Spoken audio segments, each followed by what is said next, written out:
everyone, and thank you for tuning in to what I am currently calling the Germcast, because it's kind of like a podcast and I'm Germ. I'm kind of torn between calling it the Germcast and Apostates with Drinks, because I fully intend to have a drink every time. Cheers, whether you're drinking something stronger or a Coke or an herbal tea. Hope you are enjoying one with us. So, I'm very excited tonight to have on with me Cass D of the YouTube channel Cass D, the Non-Apostate Apostate. Cass, thank you for joining. Thank you for having me. I am very excited to have her here. If you guys have any questions for her, feel free to ask them in the chat. We'll go over them toward the end of the conversation, or to fill in any awkward silences. The more personal, the better. Yes. So we're gonna talk a bit about Cass's background with Jehovah's Witnesses, how she got out, and what kind of sparked her jump into activism and doing YouTube, and how the hell she can think any of this is funny. What's the matter with her? It's hilarious. So, Cass, I love your channel. I gotta say, you've quickly become one of my favorite YouTube channels. Thank you. Even when I am sick of hearing about witnesses, I need a break. I don't want to hear about it anymore. I get that bell. Cass uploaded a video, and I watch it every time. I got subliminal messages in there. That's what it is. That's what it is. You've learned brainwashing from the best. From the best. In fact, I have a clip of one of her recent videos. Let's all watch this together. This is her doing a Caleb and Sophia video.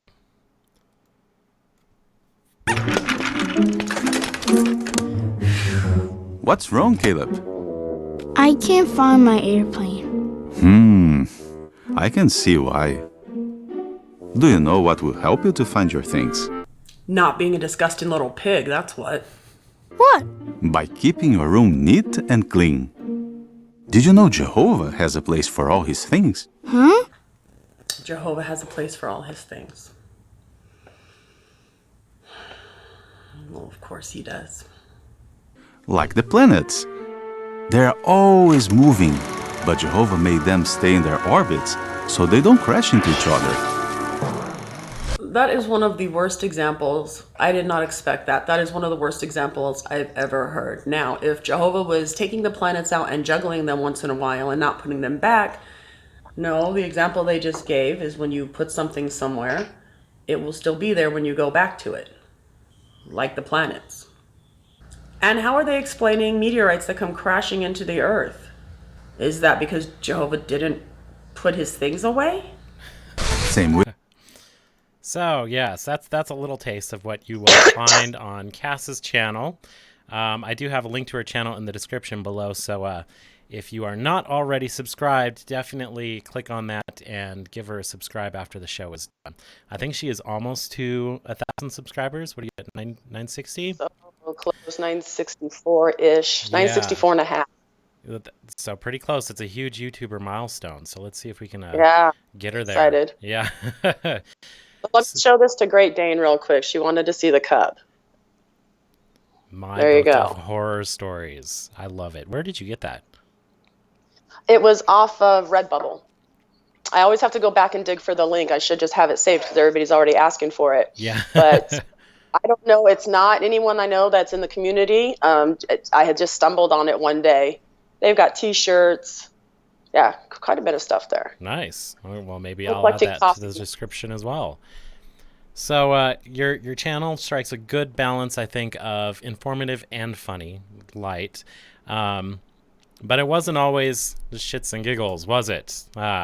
Ew. Because you did come from a cult just like the rest of us. So why don't you tell us a bit about your background, what your life was like as a witness? You were born in, right? My mom actually got baptized about a year after I was born. So she was studying the whole time. So that's all I've ever known, whether I was born in or not. And she was very, very worldly beforehand, as was my aunt who got her in. And of course, the witnesses came at that right time. They were both in pretty abusive relationships, and somebody came and said, "Look at this beautifulness. Would you like to join us?" They said, "Yeah." So, like I said, that's pretty much all I've ever known. Fast forwarding, I think that my life was probably just about the same as every other Jehovah's Witness, in the fact that you're restricted from everything, but when you're raised in it, you don't see them as restrictions. You're just, do you celebrate Santa Claus? No, I'm a Jehovah's Witness. Oh, you're a Jehovah. No, I'm a Jehovah's Witness. And then you kind of all laugh with your Jehovah's Witness friends about, look at these idiots that believe in some invisible guy that can come down a chimney. As Not opposed comfortable to at all. Yes. Yeah. So that was all pretty normal for me. I do think that my parents, they definitely would tell you they were much stricter. Both came from extremely worldly backgrounds. My dad actually got featured in, I think it was 1980, in one of the Awake magazines, because he belonged to a gang called Satan's Slaves, and it was called Satan's Slaves Find a New Master. And so they were just really, really into turning over that new leaf. And your dad was involved with that? I remember that article. That was my dad in there. It's my dad and my uncle on the cover. No and way. Yeah. It's crazy. Wow. I used to think he was famous. Yeah. Well, I heard of him, so. Wow. So yeah, they were very strict in that way, that they always had something to prove. And I think for my dad especially, he had like a criminal background and whatnot, that this is a better life. Like, to him, even to this day, he's inactive, but he's 100% in. And to him, this is better than the life he was in before, with gangs and prison and, just being all around nasty. And so I get that. I hate that he thinks that's the only alternative. I think that's the thing people forget. These aren't your only two options. It's not, I need to be a big old prostitute, or I can live forever in paradise on earth. We have more options than that. So I left. My leaving story, I was a little rebellious. A lot rebellious. And, did somebody find the Redbubble link in there? That's good. Oh, good. So I have my glasses on because I'm reading at the same time. But I never got baptized. So that was one thing. That's one thing that has helped me now. So the Jehovah's Witnesses will still talk to me, which means I get to talk to them. Because as soon as you say, well, I was raised Jehovah's Witness. Were you baptized? No. Oh, okay. Can we sit down? It changes everything. I wanted to get baptized. I had in my heart dedicated myself. I was there. My dad said no. To this day, I'm not sure why. I have some ideas. Maybe he just knew. He said no, that you can't get baptized. He kind of put his foot down there. Yeah, he said no. She's not ready. And I was pretty much as ready as any other Jehovah's Witness at that time. That's all you know. I had in my heart, done that dedication already, ready to go through the questions, because that's when they had implemented, you had to study a book and you had to answer questions, not just the knowledge, but to speak from the heart. And he said no, and I was, pissed for years. Well, for a couple of years. I realized the benefit. So were you going to him specifically? You were trying to get baptized. I had gone to the elders. Oh. And I had told the elders I wanted to get baptized, and they said, well, have you talked to your parents? Oh, you got to do that? All right. Interestingly, though, I was just visiting with my mom recently, and in her memory, she's the one who said no. I debate that. I believe she was excited from my memory. She was very excited. That's fine. It's all perspective. It's not worth arguing over. But I did end up being a worldly girl, and I was sneaking out of the house, and sadly one night the chimney backed up, the house filled with smoke, and nobody could get out because I had the only key. And so that's how I got busted. Ooh, what a way to get busted. Oh, it's horrible. And nobody told me. You ever get that sinking feeling in your stomach? So the next day I woke up and I had this guilt. And, anytime later on that my kids are like, can I make the beds? Can I do this? I'm like, what were you doing last night? Because all that next day, I remember making the bed. I remember making eye contact with my mom and feeling like, should I come up with a lie as to why I wasn't here? Like something was telling me. Yeah. And I was sneaking out with one of the elders' daughters, and they were a pretty big, prominent family in our congregation. And they basically confronted me, and then I lied, and then I lied, and then I moved across the room, and then I told the partial truth, and got, straight to the back room. So back then, so it's a little bit different now, I guess, the terminology. So people now get disfellowshipped, which means, you're baptized and you've done some kind of wrongdoing, or you're not repentant and you're out. Well, back then they did the same thing for unbaptized publishers, but they called it disassociating. So you had basically the same kind of punishment. People could talk to you, but they announced you from the stage that this person is being disassociated. And then, of course, all the parents know she's now bad association. So unfortunately or fortunately, I wasn't there for that announcement because my mother had already given me the option that if they had found that I was unrepentant, that she was going to send me to live with my biological father, who I'd never met. And all I knew about him, and again, I always like to premise this because I do have a relationship with him now, but at the time what I knew about him was that he was a drug addict, an alcoholic, a rapist, and a wife beater. And she thought, it's better to send Cass with him than to have her here tainting the other children. Yeah. And for me, now I look back and it's so eye-rolly. I'm like, and I've had conversations with her since. You should have fought for me more. You should have been a parent, not a Jehovah's Witness. And I think that's what happens with a lot of our parents. They are Jehovah's Witnesses first. Yeah. Yeah. And from an outsider's perspective, that's just terrible. It's like, well, it's almost like, you have, I don't want to liken you to a dog, but it's like you have a pet dog, a roommate comes in, you've had this dog for 14 years. Oh, I don't like dogs. It's kind of annoying me. And you go dump it out, in the middle of nowhere. That's kind of what it feels like. First place I've ever been in my life. Because the fact is, up to that point, we had been in hiding from him since I was 2. Oh. So it was that, to me at the time with the stories that I've been given, it was like, well, part of me wants to meet this guy and find out what's really up. But then part of me is like, oh my God, what am I about to get into? I was always 14 going on 100. Yeah. But now I look back, I'm like, that's a child. Mm-hmm. And they had told me that. And the elders asked me during my committee, are you ever going to do this again? And she and I actually talked about this over the weekend because she did not know the depth of the questions. She and I talked about a lot of things over this weekend.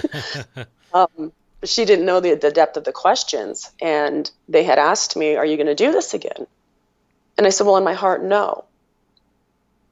However, I'm only 14, and I told them I do sometimes want to be like the other kids, and I do sometimes want to have a boyfriend. And they said, well, it doesn't sound like you're very repentant then. And so a week later, I was on a plane from Arizona to Massachusetts and met my biological family. Wow. So you got punished for, you were being honest. You were just trying to be honest. Yes. That's all. Oh, yeah. And then I really wasn't doing anything different. I was sneaking out and hanging out with worldly kids, but I wasn't like I was into drugs. Of course, we drank and things like that. And even kids who are into drugs at that age, like we all go through those things. That's your resolution. I've raised 4 kids. Your resolution is not, I don't like this problem. Let me put on some blinders and send it away. Right, exactly. So you were doing a lot of this with an elder's daughter. Oh, yes. So what happened there? Did she get caught? We both got caught. It all happened within that same time period. There was other witnesses that knew what we were doing. One of my good friends now, who's not in, we went banging on her window, and she's like, you guys are crazy. Get out of here. She never told on us or anything, but word got around. People knew. So once it opened, it just kind of exploded. And so she found herself in a committee too, and she was baptized. However, she was an elder's daughter. And I didn't know at the time that there was special privilege if your parents are on a scale there. So, and I honestly, even at that time, I had prayed to Jehovah beforehand. He knew in my heart. He knew, right? He knew in my heart. I really had intent to be like, at that point, I was kind of done anyways. It was, you try things as a kid and you're like, now how do I get out of this? Well, when I got caught, I was kind of, okay, good. That's over with. I've done the teenage thing they talked about. I can move on and serve Jehovah. And in my heart, I was apologetic. I don't know, of course, how her committee went, but she did not get disfellowshipped, reproved, nothing. And a week after I was shipped out, I received a letter from her talking about how she was still sneaking out with the same boy and how they were partying all night. And that was the moment I knew for a fact that the elders were not guided by Jehovah's Holy Spirit. But I was 100% sure the governing body was. Okay. But it was the elders. Yeah. Wow. So we actually have a lot in common. We have a lot in common there. So just to recap, so you were an unbaptized publisher. Right. You had to go to a committee. And same as the elder's daughter, but you were basically disfellowshipped, just a different word for disfellowshipped. Whereas the actual baptized publisher, nothing. Right. Ugh. And she's still a witness to this day. Still a witness to and this day. I said that almost like it was a privilege. What I meant was, she's still a witness to this day. I wonder how she acts now. Do you think that she's still kind of rebellious, or you think she's a goody two-shoes? I don't know. Their family are definitely goody two-shoes. She, years later, came and visited me a couple of times, and she was still clearly in. And, as a young person being a witness, I wasn't aware of a lot of the naughty things that can occur in a congregation. But it was years later where I found out she was, jacked up on meth at one point, having an affair with her sister's husband. But they all still worked it out and made it all pretty on the outside, and they're all still serving Jehovah. I don't know where she is now. I've reached out to a mutual friend of ours, and we've been talking a lot lately.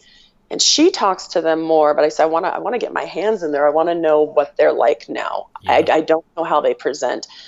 I know through my mother how they present, because like I said, they were a pretty prominent family.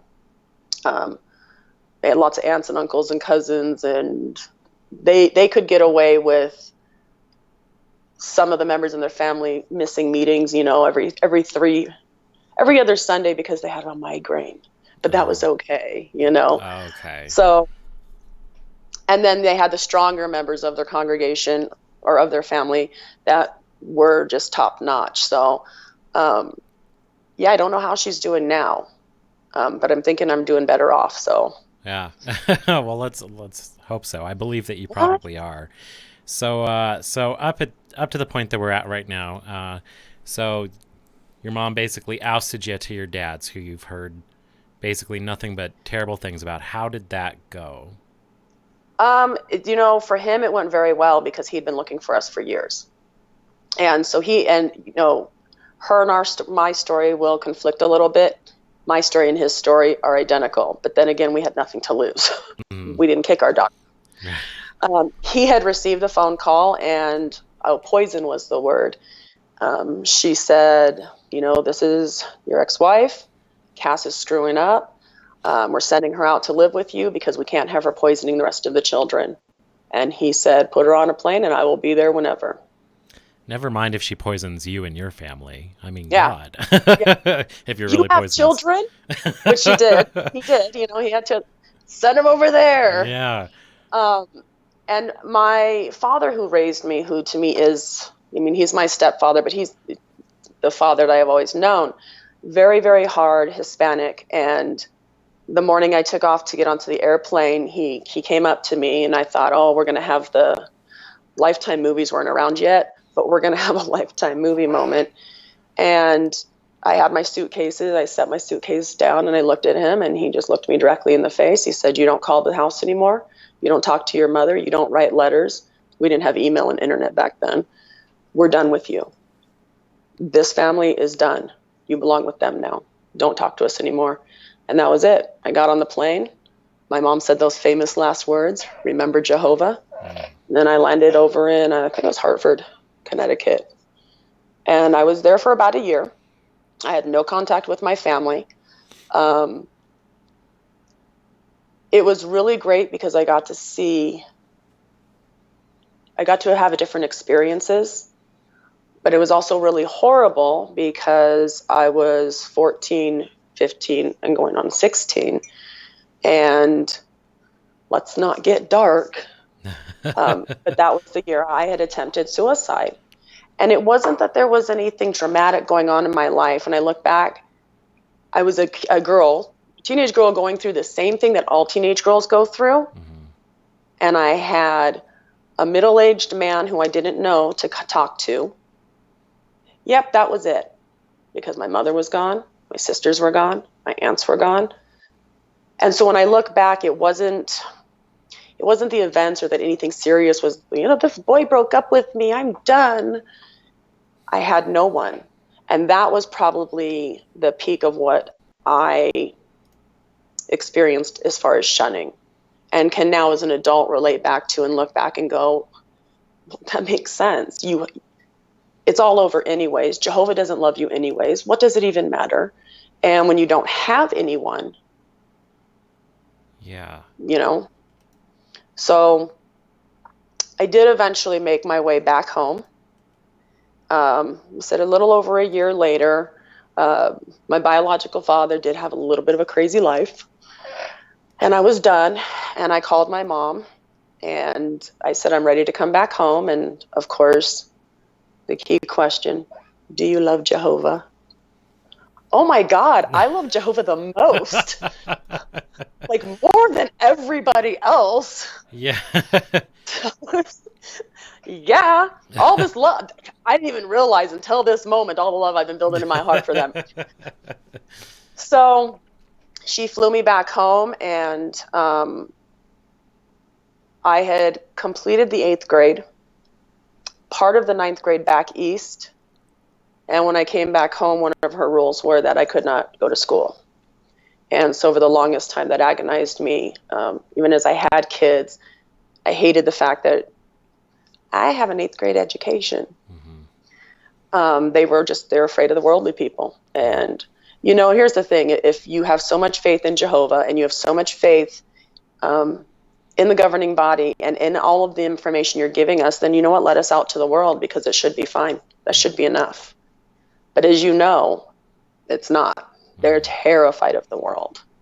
So I lasted about 2 months there, I think,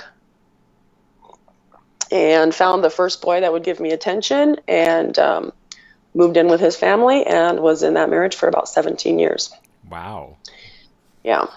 Wow. So that's how you. Thank you, Jehovah. Yeah. I did. I ran away from home. I waited about 3 days. I called my mother.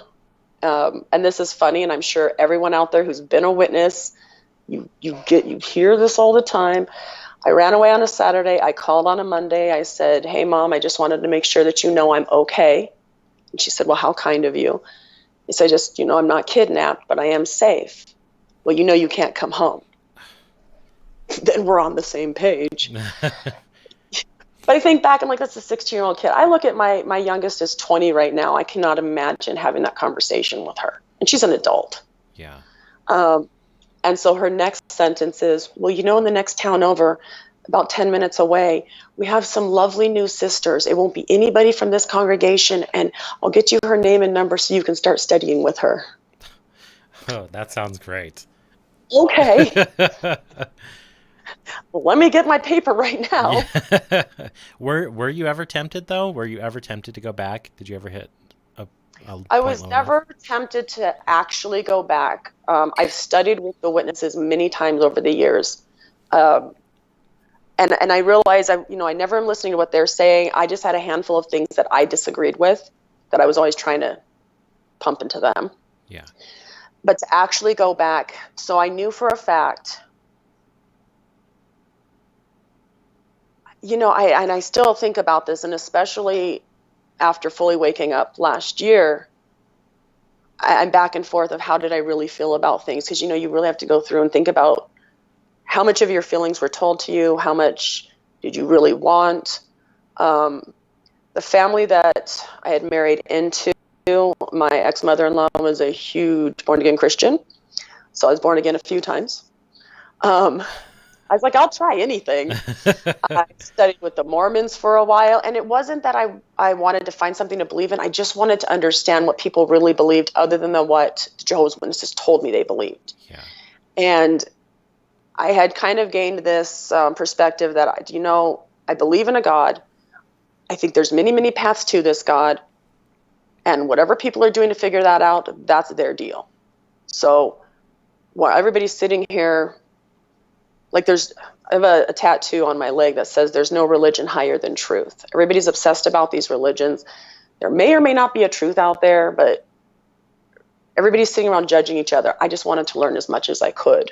Yeah. And then I would study with the Jehovah's Witnesses so I could argue with my born-again mother-in-law, and I would study with my born-again mother-in-law so I could argue with my mother. You just wanted to argue. Great. It was great. Shit. I was a Jehovah's Witness. We argue. Yeah, that's true. Like, That's true. You think it's a cross? Let me tell you why it's a steak. You think it's a steak? Let me explain why it's a cross. I'll do both. That's great. So it sounds like the last kind of disconnect that you had was the elder situation when you were a teenager. So does that mean that you continued kind of physically out, mentally in, even if you were studying with other religions for a long time after you left? I believed, and I said even to my son, so I feel so, my kids are where I have the hardest part. I would say even 2.5 years ago, I think is the last time I can remember saying this, is my son, who had told me when he was about 14, and I almost died, just so you know, I'm an atheist.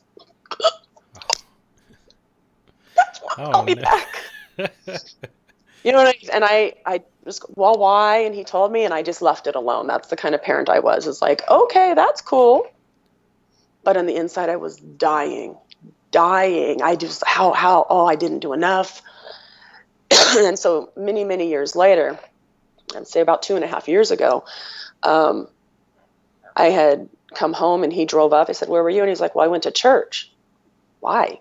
I just wanted to check it out. And I'm like, no, that's really cool. You should look at everything. But if you really want to belong to the most closest thing to the truth, you should really go to Grandma Cheryl's Jehovah's Witnesses. And I was still giving that line. Mm-hmm. It's the closest thing to the truth. Mm-hmm. Just 2 years ago. Yeah. And even though I knew, and I say things like, I knew by my lifestyle, I could not be a Jehovah's Witness. And it's not like I'm a big old philanderer out there. No, it was just too hard. But I still believed in my heart when Armageddon came, I would be hiding my mother. Oh. I still knew I knew that was going to happen. So me and my mom have debated over the last 20, 25 years.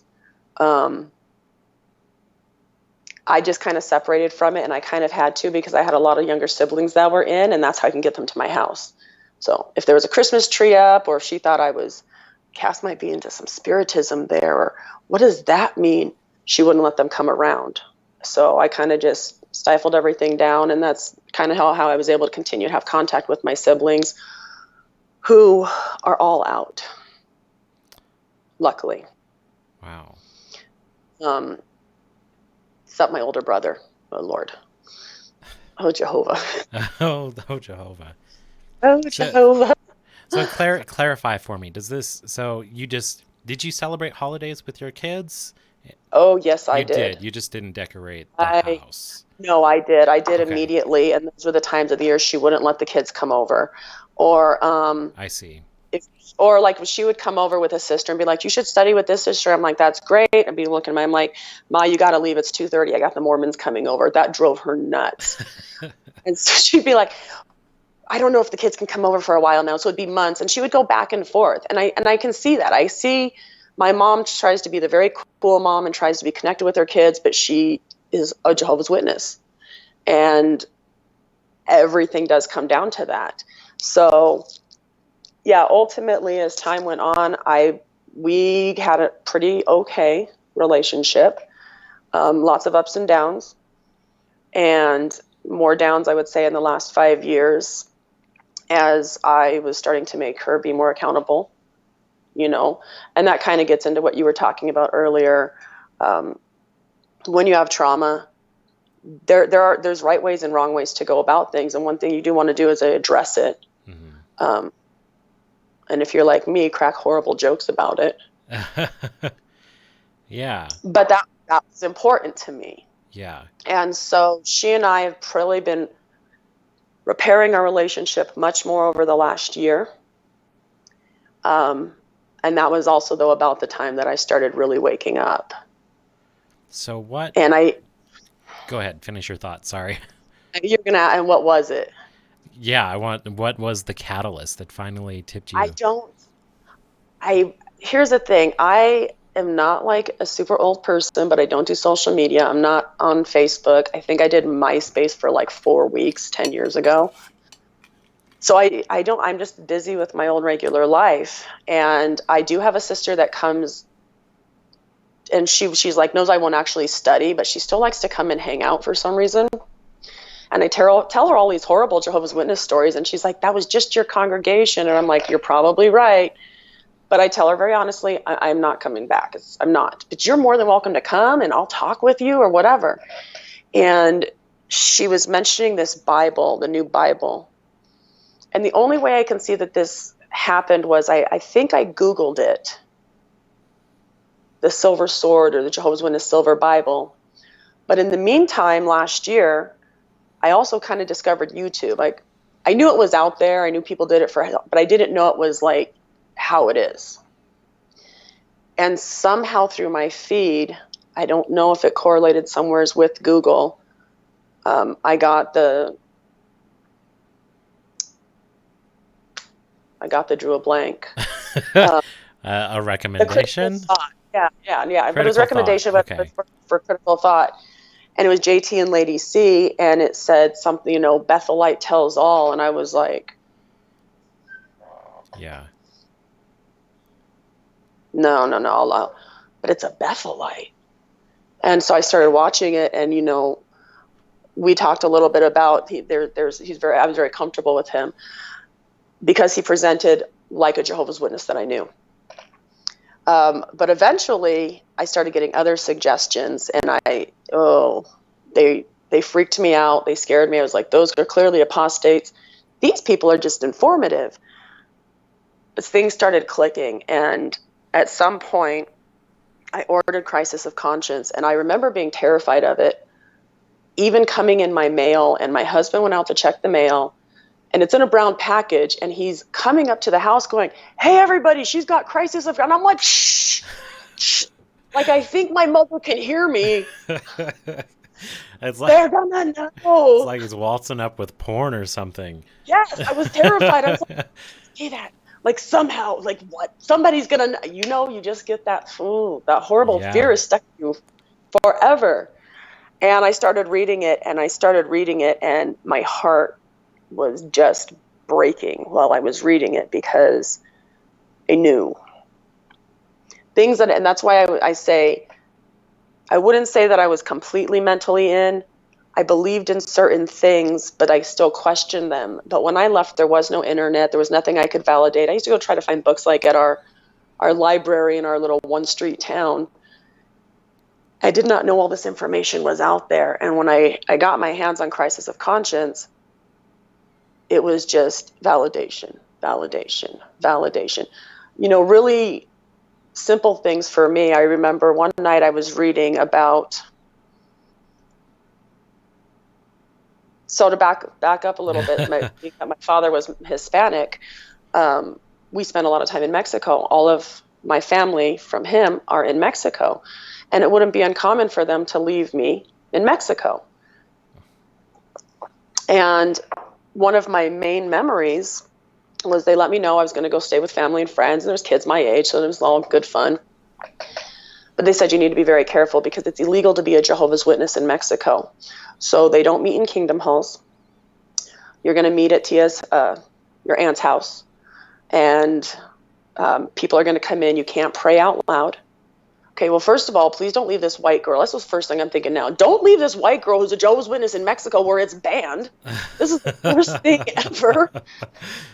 And I remember being terrified, when we would pray, we couldn't say Jehovah. We just bow our heads, say it in our head. They would kind of do a meeting. And I remember thinking, like, talk about the persecution complex, because I was like, my God, I'm experiencing it. It's happening here. Well, after reading Ray Fan's book, Jehovah's Witnesses were not banned in Mexico. Yeah.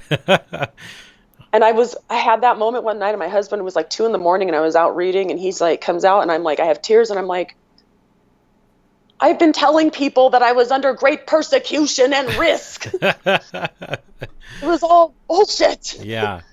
And I couldn't wrap my head around it, but it was truth. I could feel it. It was truth. And I was like, oh my gosh, I feel so foolish.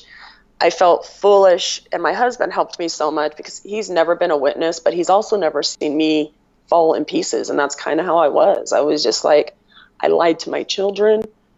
I would always tell them, this religion is the best. If you're going to go, I would send them to meetings with my mom.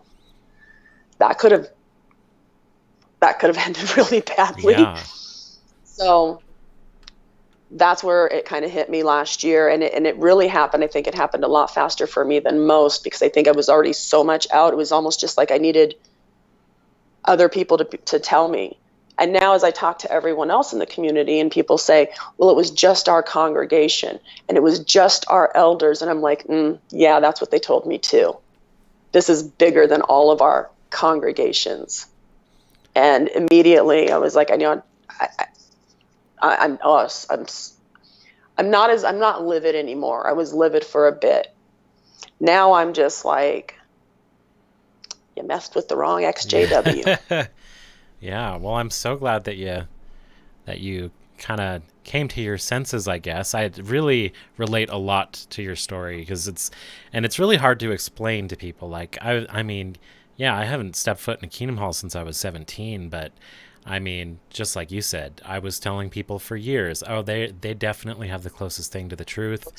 And, when people would ask me about my experiences, I lived in a small town and with a weird congregation, the same excuses that you're saying. And it wasn't until, for me, it was the Leah Remini special when I was like, when it clicked for me that I was still brainwashed against apostates. Because I was like, I didn't really want to watch it. They're just angry and bitter. This is going to be stupid. And, that's when it all came apart for me. So it's great just to...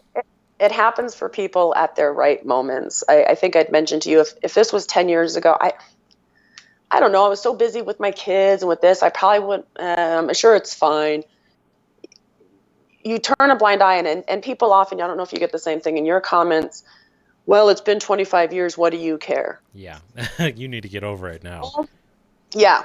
And I reflect back to, you hear of these young kids that are kidnapped and found 25 years later, and they write a book about it, and they were held hostage for 25 years, and nobody says, you need to just get over that.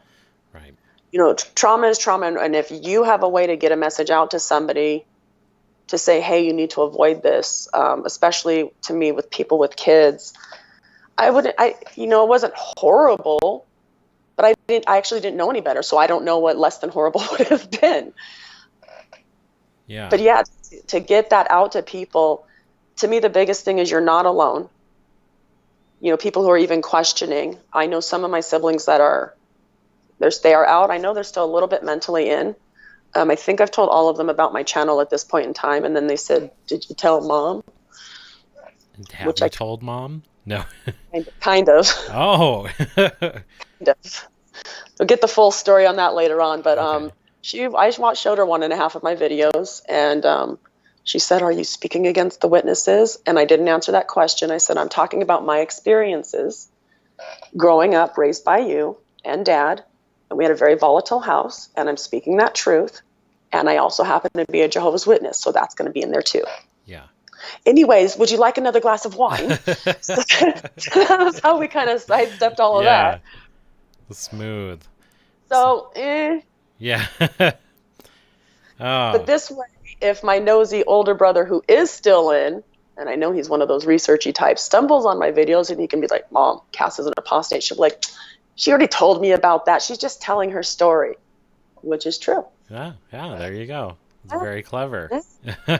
I don't know what I'll do if my I'm dad not ever manipulative finds out. at all. Yeah. As a reminder to the chat, if you have any questions for Cass along the way, go ahead and ask them. We will try to answer them at the end of the conversation. So I wanted to ask you a little bit about the approach you take with your channel. Do you ever, I love your channel, but do you ever feel that you might be viewed as insensitive or as a crazy apostate, or end up doing more harm than good with your humor and the way that you present? What do you think? I think that sometimes I am viewed as insensitive. I don't think that I'm doing more harm than good, because if somebody clicks on my video and I reference a silver sword and a dildo pops up, then they're going to go over to JT and Lady C's channel. Mm-hmm. That means they still have an interest. I might not just be for them. Mm-hmm. When it comes to humor, I had to think a lot about this, because we use humor in different ways. Some of us use it to cope. Sometimes we use it to mask, reality. For me, I like to use humor to bring up uncomfortable situations. I like a lot of, what do they call it? Like the dark humor, or the gallows humor. Yeah. That's basically joking around about things that are taboo. And the fact is, whether it's physical abuse, mental abuse, sexual abuse, shunning, not being allowed to have an education, these are all things that nobody really wants to talk about. And for years, even with my sister, it just developed into, we would crack jokes in order to be able to talk about it. Mm-hmm. I don't believe you should ever use humor to avoid or to minimize your feelings. Like, if you're cracking a joke because you're like, I'm really dying on the inside, yeah, go get some therapy. I'm a huge advocate for therapy and whatever you need to do to focus on your mental wellness. But a part of what we do, so let me give you this example. People who survived concentration camps, they had a lot of humor in the camps. So much so that cracking jokes was actually banned. You could be killed for cracking a joke. And it was considered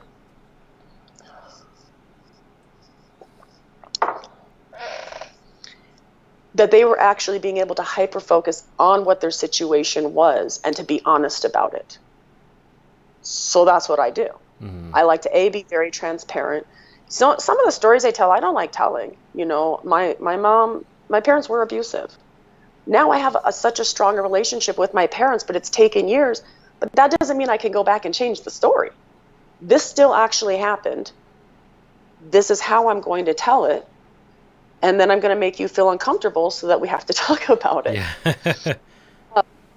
And when you make people feel uncomfortable, either they relate to it in some way or they don't. And if they don't, that's okay. Yeah. But there is people that relate and go, oh my God, that is horrible. I shouldn't be laughing at this. But also the reality is when we have trauma, that trauma usually equals depression. But when you can find a way to kind of laugh about it, you've beaten depression for a minute. You laugh. You have emotions, you have chemicals that occur in your head when we can kind of laugh about these things. Exactly. I think it was actually Snoopy that said, once you're able to find humor in something, you've won. Yeah. Snoopy. And you have to. And some of these things are horrible things. I do sometimes know, I'm like, did I push the boundaries sometimes? I do. And I know that. I try to wait until it's, computer's trying to restart. Oh, no. No.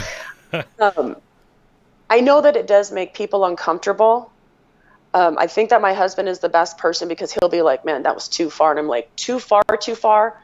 Or you felt uncomfortable for a minute, now you're over it. And he's like, okay, now I'm over it. You know, so I'm like, but that's okay because I want you to stop and think. And he'll laugh. I can tell usually, probably the most thing that makes people uncomfortable is when it comes to the child sexual abuse. And that is one of the biggest things that I want to really talk about, because not here, but on my channel, because there are so many, and I hate the fact that people are drowned by such negative emotions. And I do joke about it. When my mom was here over the weekend, she said, well, remember when we lived in the little house and we were living with family and they built a little house over here, or a little room for me and your dad, and you slept with your sisters. And I'm like, oh, and the family pedophile? Yes, I do remember that. Go on. And she froze, and then she said, oh, God, I wasn't prepared for your... And I said, Mom, it's okay. That is the reality. But now let's talk about it. Now that it's out, let's talk about it. It's awkward, but that's the reality. Yeah. You know, don't paint me a little picture about this little lovely room. That is just the best way for me. Yeah. To be able to be transparent and to be like, that's the reality.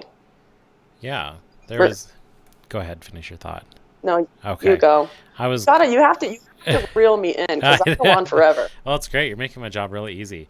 Well, I wanted to bring up an article that I found earlier about laughing among personal tragedy and how it's actually helpful. Because it's really the same as crying. I mean, it's a bodily function. It's a coping mechanism. Just like crying, you need to let yourself cry and you need to let yourself laugh. So let me pull that up here. Okay. All right. So it's George Bonanno. I think that's how you say it. You might say it Banana. We call him Professor Banana. Church it up, Bonanno. Let's see. He discussed in one of his findings that widows and widowers who express joy more often in the period just after their spouse's death tend to have better mental health outcomes in the 2 years following the loss.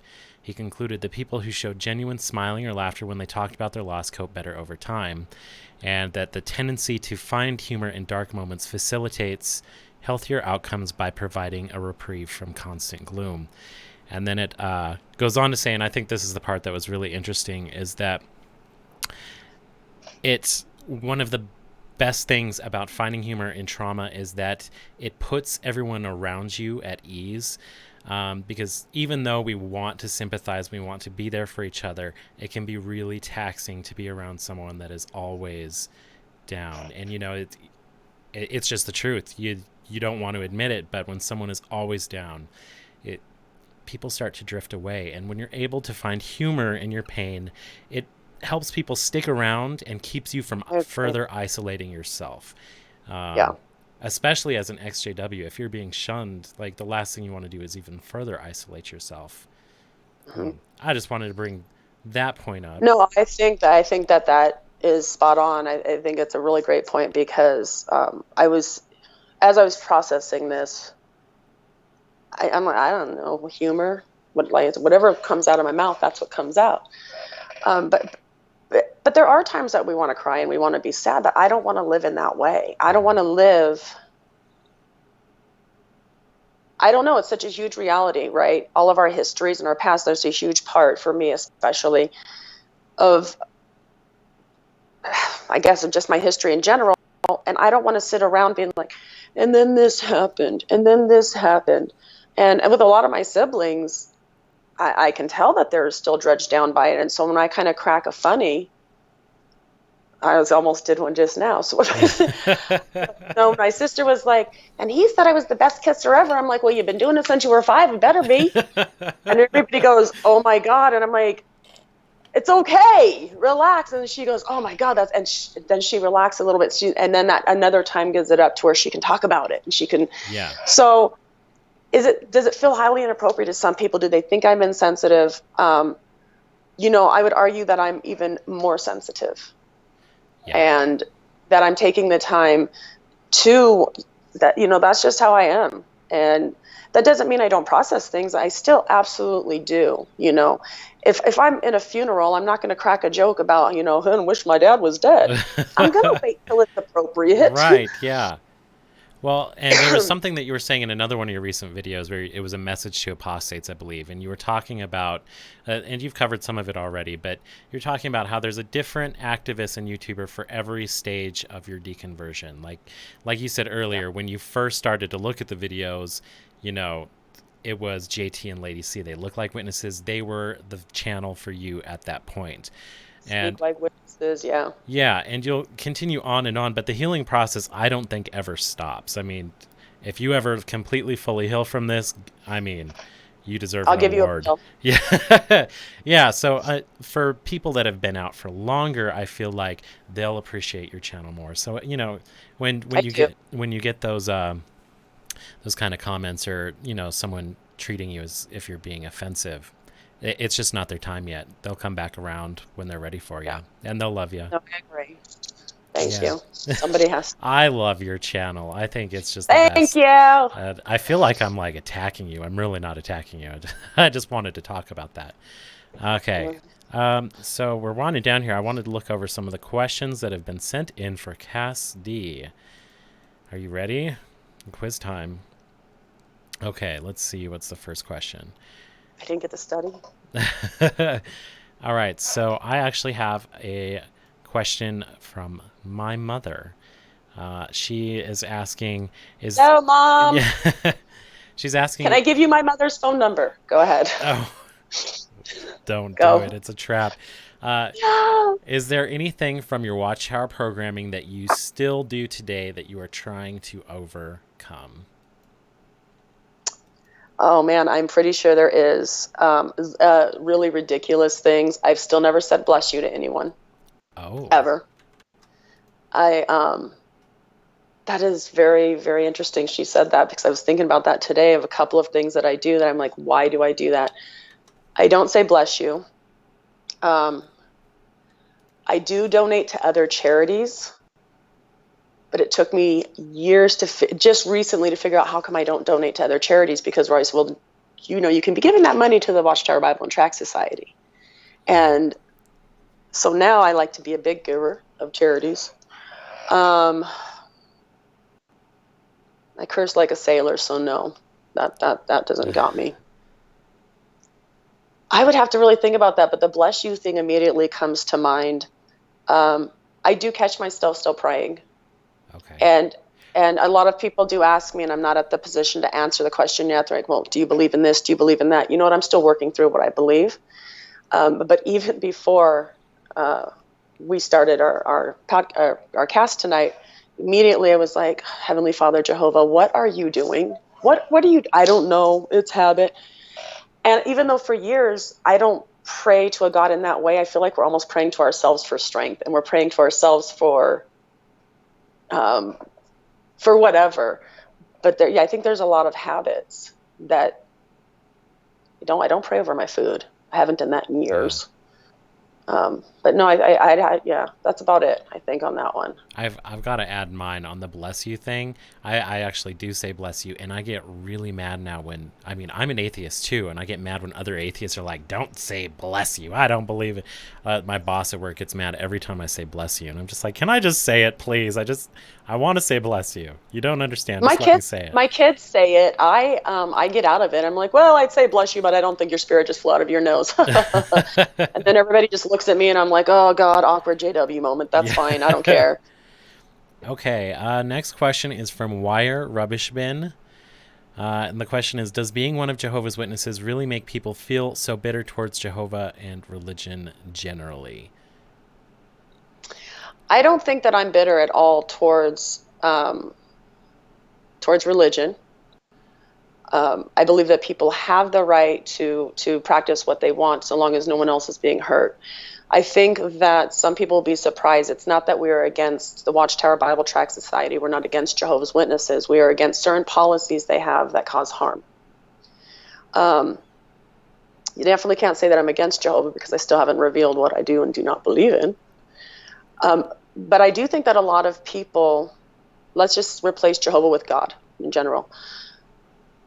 A lot of people will be bitter at first because they're very angry, because this is what they've always been told, and then they find out it's entirely a lie. So then you have to question everything. A I don't know if anyone has seen the movie The Room, where the little boy was raised in a room, and that was literally all he knows. Mm-hmm. And when he finally gets out, I mean, that's just such a mind blast. So I think people are bitter at first because they've been lied to. I think they're bitter because, I mean, that's the biggest thing. If I was in a relationship with a husband and I found out that for 25 years, 50 years, everything he told me was a lie, I'd probably be a little pissed off. Yeah. But I don't think it lasts forever. I think that a lot of people find their paths, whether it's believing in a different God or Jesus or multiple gods or becoming an atheist. I think that people find their paths. I have not met very many ex-Jehovah's Witnesses that are like these super embittered people. We're just pissed off at the current policies. Yeah. That's what it comes down to. And there's maybe 3, maybe 4 policies. Nip those things in the butt, we'll leave you alone. We'll move on. I don't know if I agree there. I don't know if I'll ever leave them alone. But you'll at least get cats off your back. Right? But if you eliminate it, okay, we won't shun people anymore. Yeah. We won't, you can get blood donations. We are going to turn in every child abuser, right? Yeah. Okay, then you're just going to church every Sunday like everybody else. Then fine. Definite core ones, yeah. But stop the shunning. Stop people. My husband made a good point the other day, because I might have had too much wine when my mom was here, and I kept telling her, I'm like, you drink the Kool-Aid, Ma. And she's like, I won't drink the Kool-Aid. I'm like, you'll drink the Kool-Aid. And he says, in a way, don't they drink the Kool-Aid when they abstain from blood? They're killing themselves and they're killing others. That's a really good point. And I was like, oh, I knew this man was genius. But yeah, I think those policies, people think that we're against the people. Certainly, absolutely not. There are some people that are still angry at the people, and there's some people. It's the policies that are hurting others. I don't think that people are bitter for a long time anyways, to answer that question, if I'm answering it okay. People might be bitter at first, but I don't really think it lasts very long. Yeah, I think that I agree with you. Okay, let's see what else we have here for Cass. Leopold II says that he is starting over with his wife. It's crazy. Any advice for starting over? Can I get some clarification on starting over? I believe starting his life over. I think that he just left and starting over. Do you have any tips there? Of course, you left when you were very young. Well, does I guess my question is she in? What is your impression from the question or from the feed in there? I've talked to Leopold a little bit outside of this. I think they're both leaving together. Okay, good. Together. Yeah. Honestly, what I've seen from other witnesses who have left together is the biggest thing is to be each other's stronghold. And if one person's believing something, the other person's not quite there, be patient with each other. Wait for them to catch up. Don't cram too much. I get afraid that sometimes some of us as witnesses get so excited we want to cram. And the biggest thing that I will tell you that you don't learn as a Jehovah's Witness, learn about your credit score. It's important in the world. Yes, I agree. Learn about your credit score. Tells you that. Yeah. Build your credit. It's important.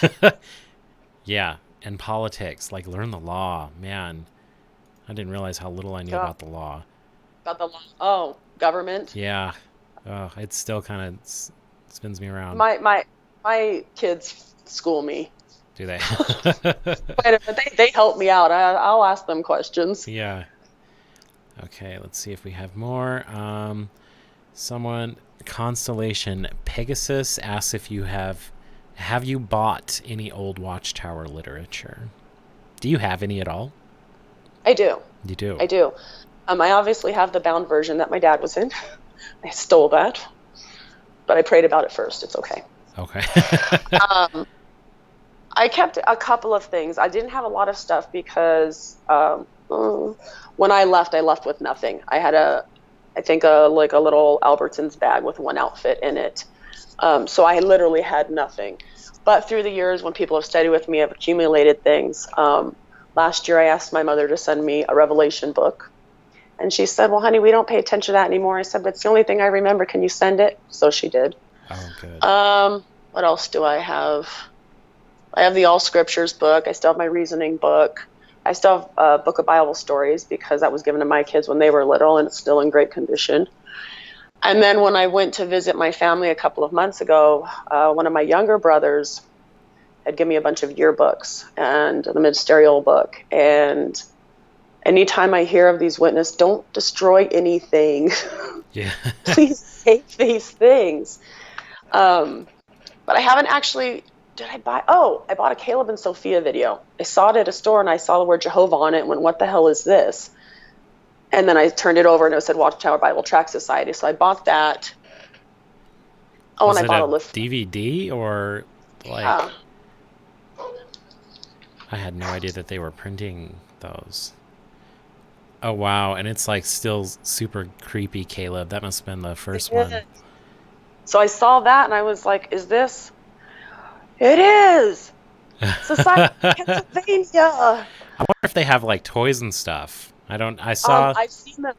I don't know if people are just making them at home, but I've seen them. Wow. We weren't allowed to have toys. No. No. Okay, let me see. I think somebody should make them and put a little Smurf on the hat or something. Yeah. And let's see if I have any other questions here. I got to thank my moderators for sending these questions in through to me. So if you asked a question and I didn't get it, blame my mods. But they're doing a great job. Thank you. Ephraim Jr. said that he purchased the mug, just so you know. Very cool. Mia T asks, do you ever get the urge to knock on a stranger's door? Hell no. I am a horrible salesperson. You would think, no. A lot of people don't know that. No, I don't knock on strangers' doors, but thank you, huh? Depends who the stranger is. I used to be a romance writer years ago, and my publisher had sent me, I had like 30 books. You know what I did with all of them? I didn't sell a single one. I gave them all away. You know why? Because I was raised to do that. Yeah. Give away your literature. So, I'm a terrible salesperson. No. Wow. I used to when I was a kid, though. I was very good at doing the school sales stuff that we had to do to raise money. Or in my family, we had to raise money, like say to go to Disneyland, and I'd go to people's houses. I was just grateful I didn't have to stand there and talk about God. I'd be like, can I wash your car? $250 inside, $250 outside, call it $5, call it even. I would do that. But these days, no. Lady. I was. Yeah. I was prepared for Armageddon. Even to this day, somebody knocks on my door, and the rule in this house is if you answer the door, you talk to them. If I wanted to talk to them, I don't answer the door. That's a good so rule. I don't even answer my door when people knock. Yeah. And if my husband comes in, he's like, it's those Jehovah's Witnesses. I'm like, listen, dude, you know the rule. Go talk to them. I'm sleeping. Yeah. Well, I think we're just about... we ran a full hour here, which is around what my target was. So thank you all once again for joining us. Thank you, Cass, for coming on. I really enjoyed talking with you. I did just want to say that I do want to kind of do this regularly with other people, the live stream, and now that it seems to be working okay for the most part, I think I got it going. So I'll probably do it maybe bi-weekly, tri-weekly, once a monthly, I don't know, and just hang out with other activists, maybe some not so activists. I'd really like to talk with other people, with people of other faiths as well, kind of branch out into that territory as well. So look forward to it. If you have a topic or a story that you feel that you would like to tell, you can email me. The email is on the About page on my channel, or you can use mentallydiseased@jeremyhowell.com. And I'd love to hear from you. So once again, Cass D, the non-apostate apostate, her link to her channel is in the description below. Please go check her out. Hit that subscribe button. Watch her videos. And do you have any last words? May the force be with you. Oh, good last words. That's great. Okay. Thank you, guys. Thank you. Have a good night, everybody.